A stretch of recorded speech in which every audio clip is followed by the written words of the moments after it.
So it can help to have an emotional regulation technique. So the technique that I recommend for most of my patients is alternate nostril breathing. So there's something about our nose that when we change the way that we breathe, it alters our sympathetic and parasympathetic nervous system and causes us to calm down. Anytime we have an urge for something, we feel unsatisfied. When we feel unsatisfied, it creates stress. Stress causes a spike in cortisol. Cortisol will then activate our nervous system. So when you want something, it's like, I want it. So you need to just calm yourself down. So alternate nostril breathing is a great way to do that. We start that by taking your hand and do this, okay?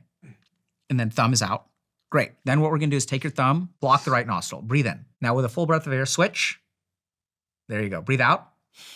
Breathe in through the same nostril, switch, breathe out, in,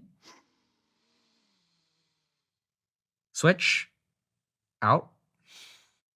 So if you do that practice, you'll notice a couple things. One is that one of your nostrils is more closed than the other. That's completely normal. It'll alternate about every 90 minutes if you're healthy, okay? So this practice, if we sort of think about it, what were we talking about again? Can't remember. Exactly. So this practice is interesting because it forces our attention. If I just tell you to take deep breaths, that doesn't work well because the mind can continue to be engaged, right? The mind can think about whatever it wants to. We can talk about marriage, we can talk about your house, we can talk about what you want to eat. And if I'm just sitting there meditating, observing my breath, it doesn't anchor the mind. So alternate nostril breathing is really good for a couple of reasons. The first is that it requires you to pay attention. And if you're concentrating because we're doing all this weird stuff, right, you're kind of screwing up, that's the point.